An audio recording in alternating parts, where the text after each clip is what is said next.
Eu quero ler com os irmãos um texto que está em Juízes. Ontem eu acabei saindo novamente, essa não estava no script. Eu estou meio mole e não estou conseguindo dizer não. Mas amém. Glória a Deus. Juízes capítulo 9, versículo 7.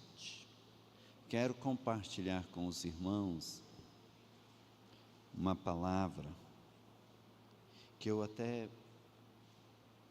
ministrei outro dia aqui. Mas eu gostaria que nós tivéssemos oportunidade de pensar, refletir, ruminar um pouquinho mais. Juízes capítulo 9, versículo 7.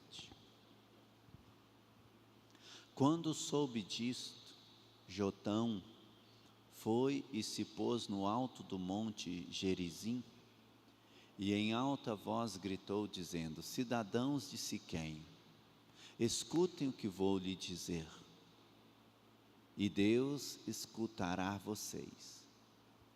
Certa vez as árvores foram ungir para si um rei. Disseram à oliveira: reine sobre nós. Porém a oliveira lhes respondeu: deixaria eu o meu óleo apreciado por Deus e pelos homens para dominar sobre as árvores? Então as árvores disseram à figueira: venha você e reine sobre nós. Porém a figueira lhes respondeu: deixaria eu a minha doçura e o meu bom fruto para dominar sobre as árvores?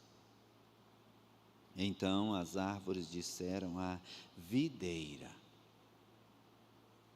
venha você e reine sobre nós. Porém a videira lhes respondeu: deixaria eu o meu vinho, que agrada a Deus e aos homens, para dominar sobre as árvores? Então todas as árvores disseram ao espinheiro: venha você e reine sobre nós. E o espinheiro respondeu às árvores: se é verdade que querem me ungir rei sobre vós, ou sobre vocês, venham e se refugiem debaixo da minha sombra. Mas, se não, que do espinheiro saia fogo, que consuma os cedros do Líbano. Amém.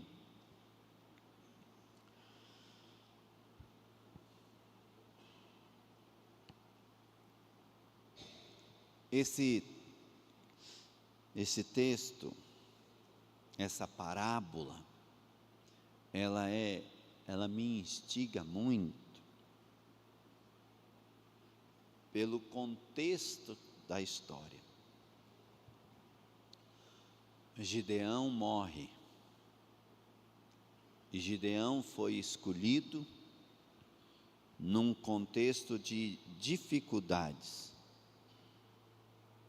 Israel, na minha opinião, irmãos, o livro de Juízes é um dos mais frustrantes de se ler, porque é a história dos altos e baixos, é o retrato da minha vida e da sua vida, porque a gente vive assim. Então é um melhora e zanga impressionante, quase dá raiva, porque você vê a repetição das coisas, tão nítida, tão clara.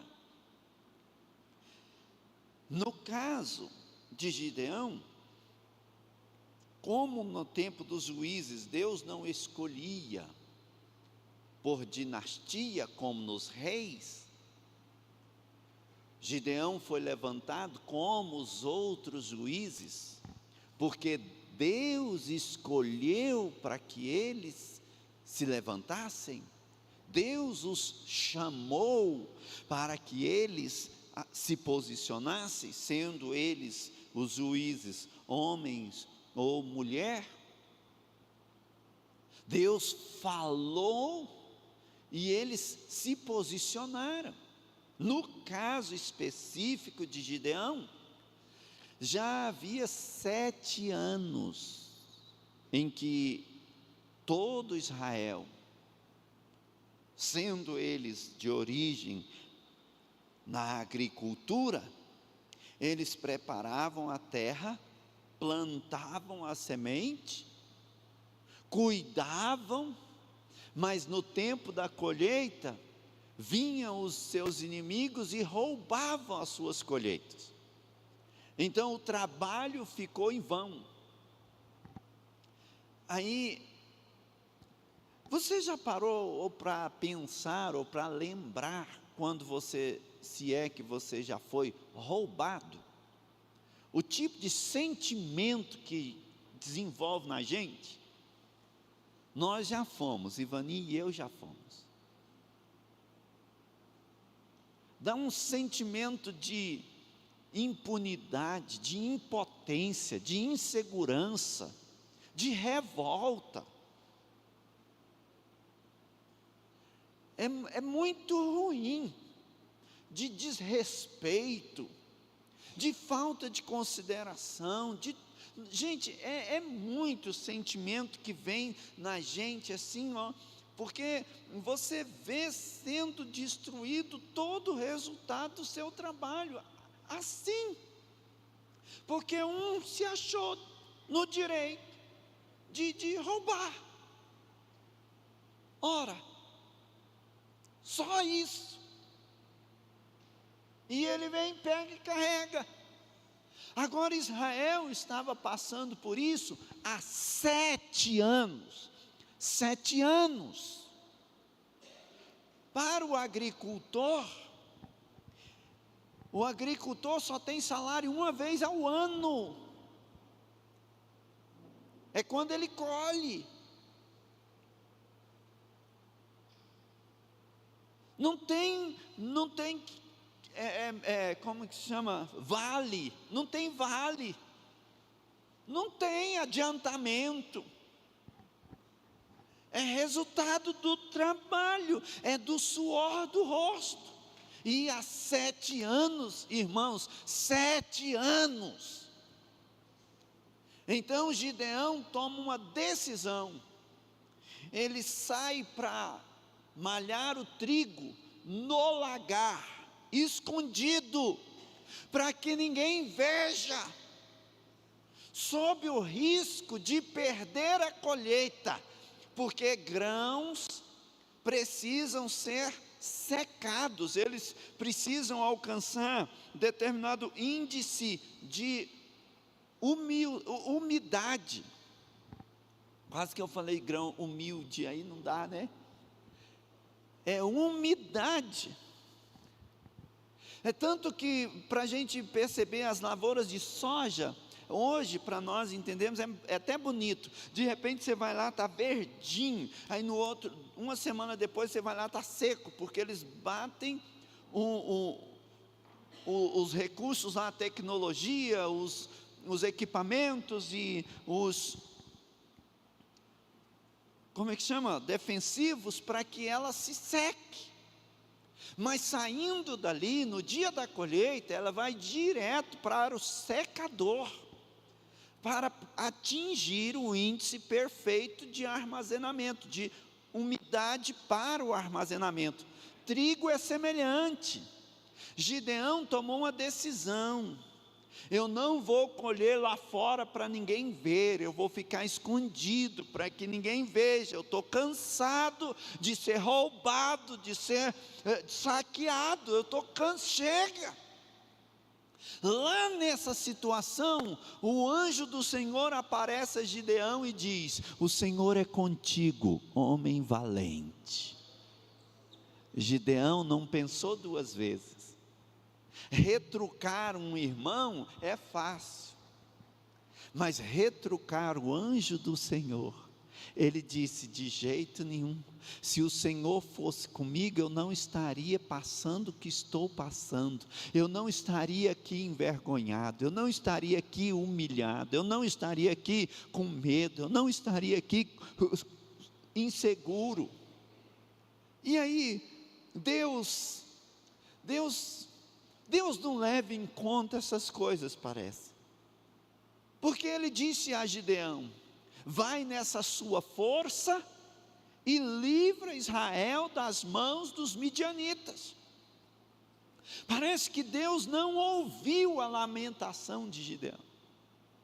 Gideão ainda disse: eu sou de uma família pequena dentro de Israel, e dentre a minha família eu sou um dos menores, procura outro. Mas Deus, quando tem um propósito, Deus, quando chama, Ele capacita, Ele então separa e Ele move para que se cumpra o propósito. Gideão faz provas, os irmãos lembram, até que Gideão não tem mais dúvida e se dispõe a servir ao Senhor. Para quem gosta dos filmes, né? O filme Os 300, vamos dizer assim, é um plágio de Gideão, para não ficar tão feio, né? É um plágio dos Gideões, do Gideão e os seus 300. Deus cumpriu o propósito. O interessante é que quando Deus levantava um juiz, se estabelecia a bênção, se estabelecia a ordem, se estabelecia a segurança, se estabelecia a prosperidade. A nação se alegrava, o povo então experimentava algo assim que era extraordinário. O governo de Deus estava ali. E não havia quem conseguisse resistir a Israel. Mas Gideão morre. Gideão morre. E agora está vago a posição de liderança, de governo. E o que acontece é que os filhos de Gideão resolvem articular, manobrar, e um deles quis ser sagaz, perseguiu seus irmãos ao ponto de matar. Eram mais de 60 filhos de Gideão. Como ele perseguiu e matou os demais, só aí a gente já entende que Deus já não está nesse negócio, e a tragédia chegou em Israel. Não é numa só casa, irmãos. O problema nosso é que às vezes a gente entende que tem um sofrendo e isso não me impacta. Não é. Esse é o problema. A tragédia vem sobre Israel. Então, Jotão, um dos sobreviventes, foge para o monte e grita: povo de Siquém, escutem, para que Deus escute vocês. E ele então conta essa parábola. As árvores da floresta estão sem rei, procurando quem possa liderar sobre elas. E as árvores decidem ir até a oliveira.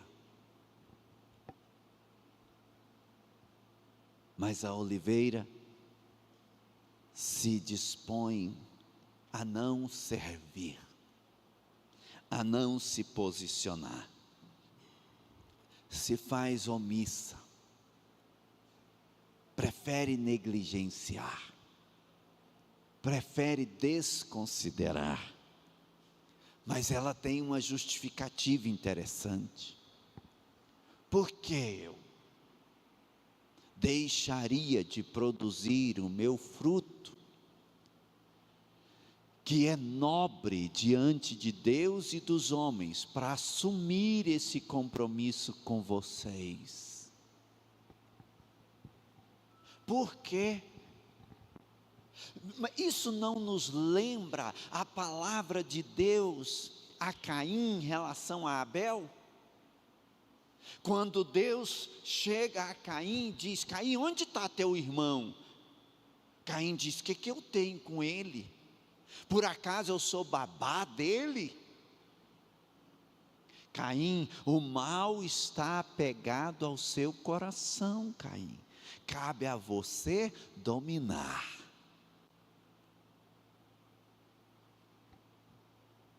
A oliveira fala algo próximo, todas as árvores, e ela se esquiva. Então as árvores vão até a figueira, e a figueira diz algo muito semelhante: por que eu deixaria a minha doçura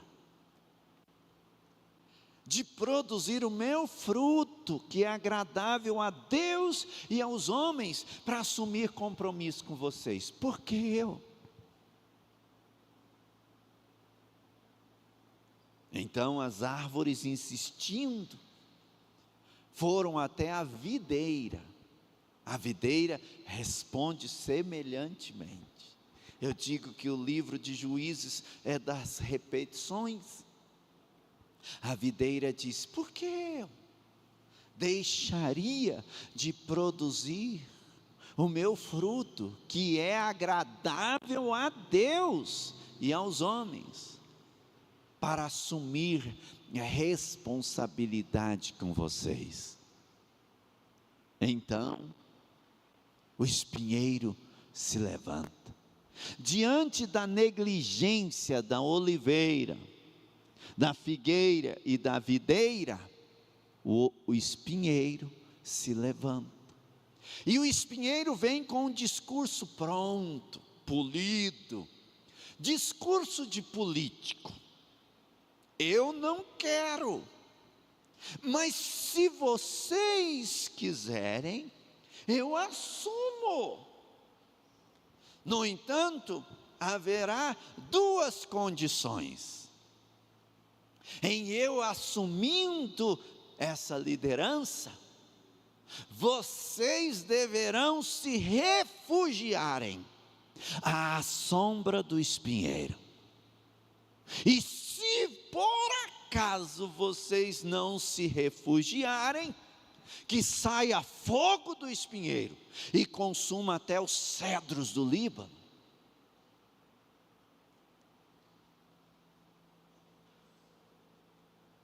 E é sobre isso que eu quero convidar os irmãos a refletir nas nossas vidas acerca de arrependimento.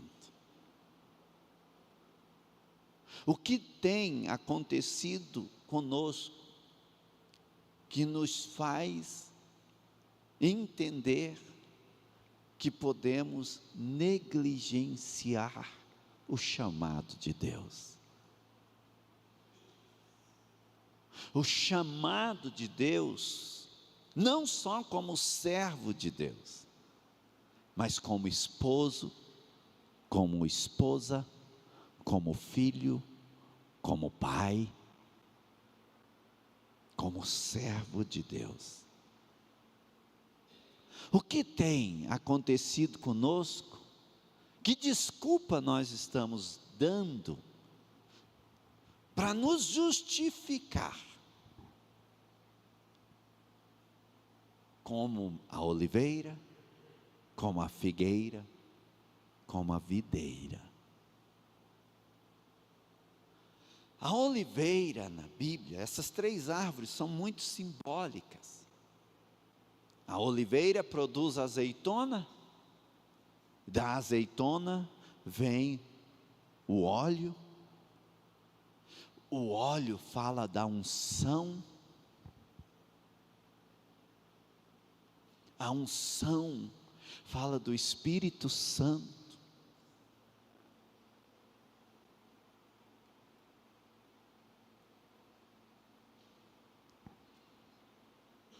O que você tem feito com a unção de Deus sobre a sua vida? Como diz Paulo a Timóteo, não despreze o dom de Deus que há em ti, dado pelo Senhor, através da imposição das mãos. Por que nós nos acomodamos? Porque nós nos sentamos e deitamos em berço esplêndido? Por que nós não queremos aprender algo novo? Por que nós não queremos experimentar algo novo? Porque nós nos fizemos confortáveis produzindo o nosso fruto, que é agradável a Deus e aos homens. Por quê? Por que não andar a 2ª milha? Por que não esforçar um pouquinho mais? Por que não mudar a maneira?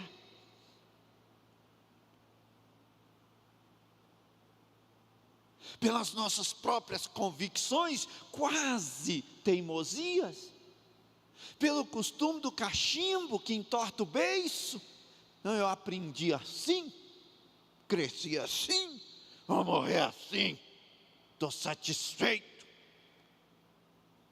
Por que eu? Por que comigo?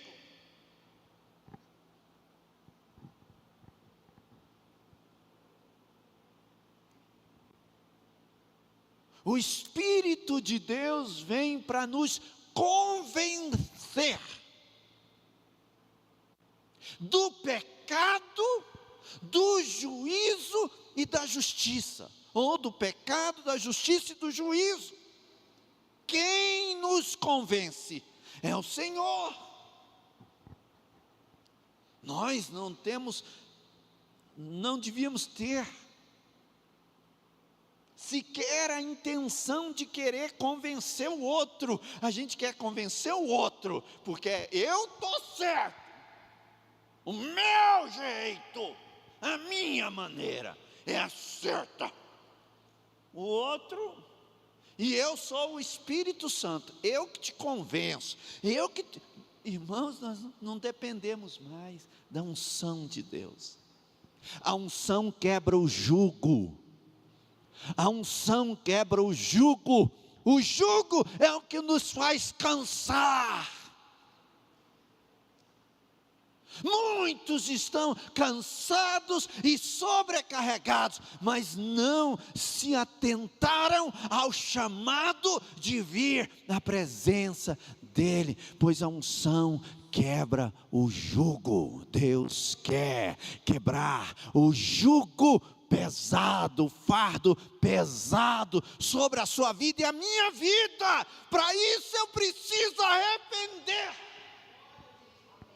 pois a palavra de Deus me diz para eu não me estribar, não me apoiar no meu próprio entendimento.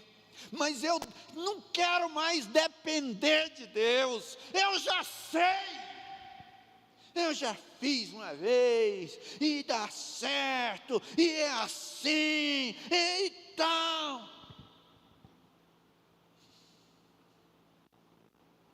É por isso que Moisés é justificável quando Moisés deixa de ouvir a palavra do Senhor.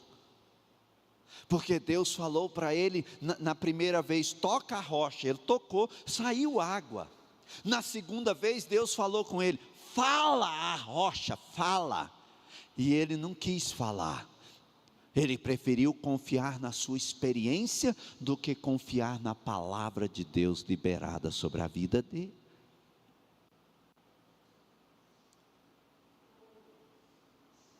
Ele endureceu o coração, que seja pelo motivo que for, ele preferiu confiar em si do que na palavra de Deus. Não é o mesmo pecado de Adão e Eva.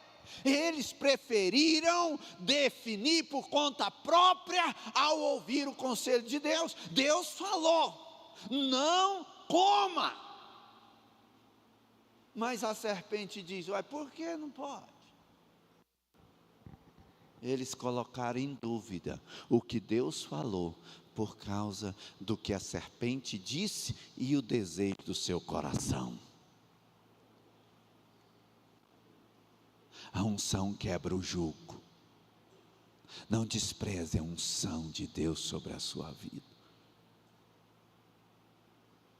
Não despreze a unção de Deus sobre a sua vida. Não despreze a unção de Deus sobre a sua vida. Não negligencie a unção de Deus que está sobre você. Não despreze o dom de Deus que está sobre a sua vida. Não despreze o chamado de Deus sobre a sua vida. Arrependa-se. A segunda árvore é a videira, a figueira. A figueira é uma árvore que na Bíblia ela fala muito acerca das mudanças de estações, porque ela brotando, todos sabiam que estava mudando a estação. É uma árvore frutífera. Vocês sabiam que o figo é um dos frutos que tem um dos teores de açúcares mais alto de todos os frutos até hoje? Tem razão da figueira dizer: por que eu deixaria a minha doçura? Ela tinha convicção de quem ela era, da importância que tinha, do significado que tinha.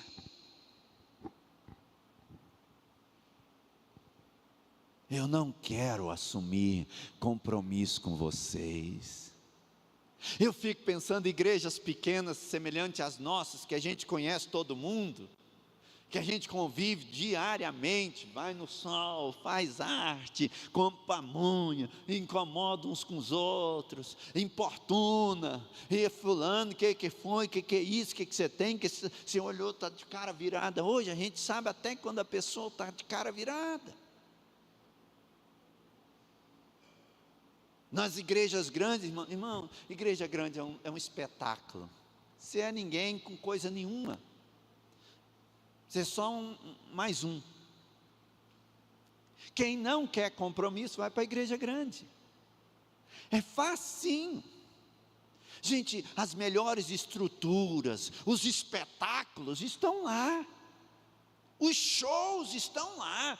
Satisfaz o meu coração. Eu não tenho relacionamento, porque eu não quero dar satisfação. Eu estou lá, vou lá, me sinto mais leve. Estou mais leve. Tudo bem, mais leve de quê? Não, porque eu não quero compromisso com você. Eu não quero dar satisfação da minha vida. Eu vou lá no domingo, no resto da semana não preciso nem ser crente. Ninguém nem sabe onde eu estou indo, nem que eu existo. Isso é normal. Agora incomoda. Se o irmão Davi faltar 3 dias, 3 cultos seguidos, o que a gente faz? No mínimo, liga, importuna, o que foi, irmão? Só emburrou, só está bem, só está passando mal. Ele vem até doente. Eu acho que era paixão, mas ele disse que era outra coisa. Eu achei, viu, irmã? Nós não contamos porque a gente não queria. Entende isso? O fruto da figueira talvez testifica do nosso fruto. Vocês sabiam que a palavra de Deus, a princípio, ela é amarga? Porque quando a palavra de Deus vem ao encontro o meu pecado, ela não é doce, mas o fruto dela é doce. Porque a palavra me confronta. Você quer ficar mais docinho? Se afaste da palavra de Deus. Se afaste. Quanto mais distante da palavra de Deus, mais você se acha. Quanto mais próximo da palavra de Deus, mais você percebe o quanto nós necessitamos ser transformados. É simples. Distante de Deus eu estou bem, mas eu estou bem, pastor, eu estou muito bem. É claro, indecente, você está distante, que se você estivesse próximo, você não estaria bem. Você é uma obra inacabada. Deus ainda não completou a obra dele em mim. Irmão, vocês viram ali, nós fizemos a calçada, mas tem uma marmota, faltou um reboco, faltou uma tampa lá no buraco. Destaca o mal feito. Quanto mais você aperfeiçoa, os detalhes que passavam despercebidos realçam. Quando eu estou nesse processo diante de Deus, olha ali aquela marmota naquele climatizador, pensa num trem bom esse climatizador, mas lá até hoje nós não arrumou aquela marmota lá, está lá esse enguiço aí, ó. Percebe isso?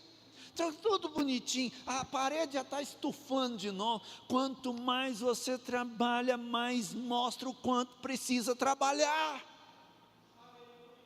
Quanto mais próximo eu chego da palavra de Deus, mais ela revela o quanto eu dependo. Lembremos-nos de João no domingo, domingo passado nós fomos apresentados a João.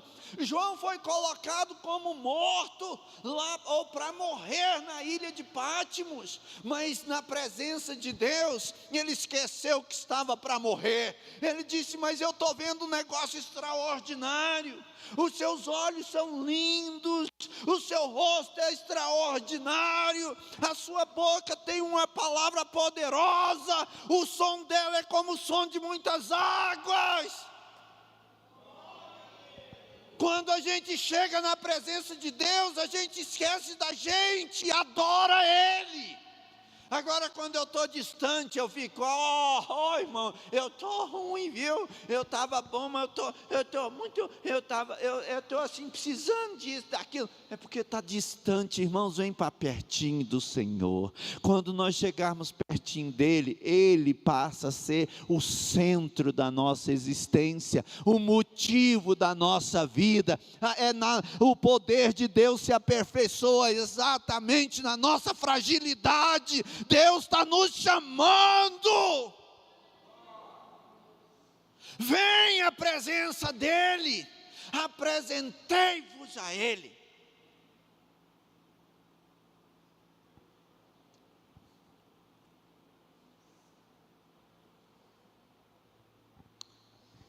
A figueira fala da palavra de Deus. A videira fala da própria presença de Deus. Porque eu sou a videira verdadeira. Vocês são os galhos, os ramos. Enquanto estiverem ligados em mim, vocês darão fruto.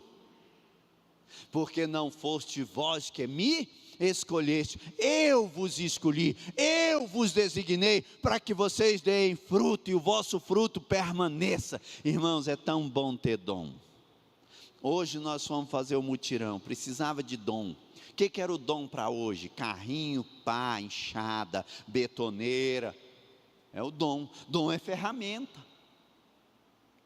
A pessoa, se nós estivéssemos na unha, mexendo a areia ali na mão. Dom é ferramenta, e Deus não tira o dom de volta. O diabo tem dom.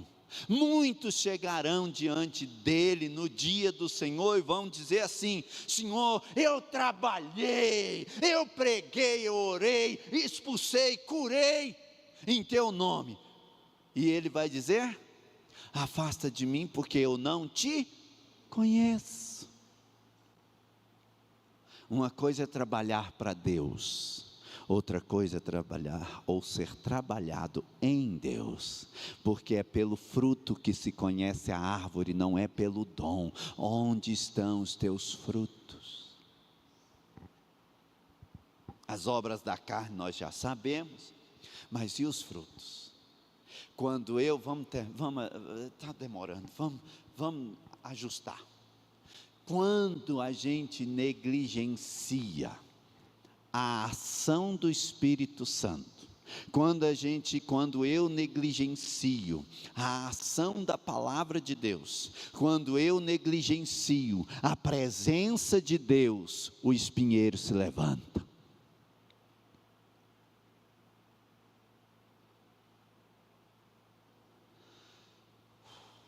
Na sua casa, se você demole, se você não assumir a posição, o chamado de Deus na sua vida, se você não andar debaixo da unção de Deus, sobre a direção da palavra, pois ela é lâmpada aos meus pés e luz para o meu caminho, se você não cuidar da sua vida na presença dEle, o espinheiro se levanta na sua casa.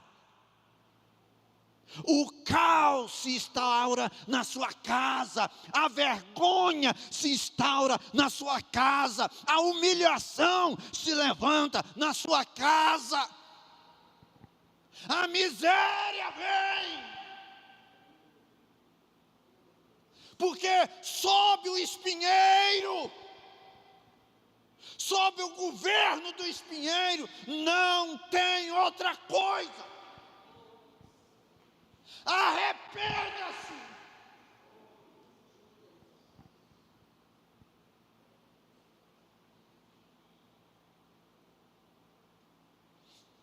Alguém vai ter que tomar posição dentro da sua casa. Mas depois eu vou esperar. Às vezes o pastor vem. O pastor da sua casa é você. O líder da sua casa é você. O trono está desocupado por negligência sua.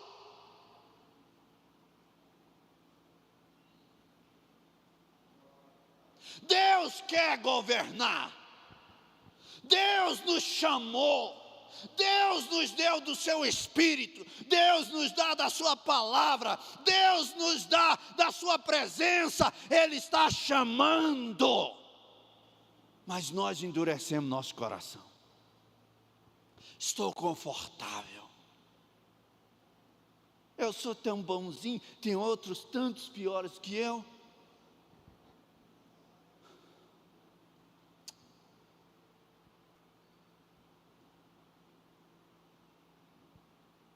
Arrependa-se, posicione-se. Os verdadeiros adoradores não se curvam diante do espinheiro, diante do pecado. Os verdadeiros adoradores se curvam diante daquele que é o objeto da sua adoração. Se você é verdadeiro adorador, que adora em espírito e em verdade, você não vai se curvar diante de circunstâncias, diante de pessoas, diante de qualquer outra coisa, senão o Senhor. Não foi isso que o diabo propôs a Jesus no deserto da tentação? Se você se curvar, eu te darei, eu te farei isso e aquilo. E a resposta foi: todavia está escrito, não se curvarás, nem adorarás outro Deus. Não se curve, não se dobre, não adore outro que não seja o Senhor. Então a bênção, a ordem de Deus, a bênção virá sobre a sua casa, sobre a sua família, até 1000 gerações. Fico pensando, um moço, igual, eu vou citar o nome do Eduardo, que eu conheço, é concursado, uma gracinha, mas você tem como passar a herança do concurso para os seus filhos? Não dá. A herança que eu posso deixar para os meus filhos é se eu respondi ao chamado de Deus na minha vida. Caso contrário, o espinheiro se levanta. Levante você, ponha-te de pé na presença do Senhor. Levante você, levante o altar da adoração, levante um compromisso com Deus, com a sua palavra, levante-se, assuma a sua posição, não endureça o seu coração. Tem gente com medo de ser amaldiçoado, tem gente que tem medo da praga. Gente do céu, Balaão foi contratado para amaldiçoar, ele fez mandinga, fez de tudo quanto há, para poder amaldiçoar o povo, quando ele disse, mas eu não tenho condições de falar outra coisa, senão aquilo que o Senhor colocar no meu coração. No final ele diz, é impossível amaldiçoar a quem Deus já abençoou. Sabe o que Balaão então deu de conselho aos outros? Olha, eles estão na presença de Deus, mas eles são sem vergonha, eles são irresponsáveis. Se vocês colocarem aí e criar uma condição para que eles pequem, eles vão pecar, e o pecado vindo sobre a casa, sobre a vida, sobre a família deles, a ruína chega. O que está nos arruinando é a nossa negligência.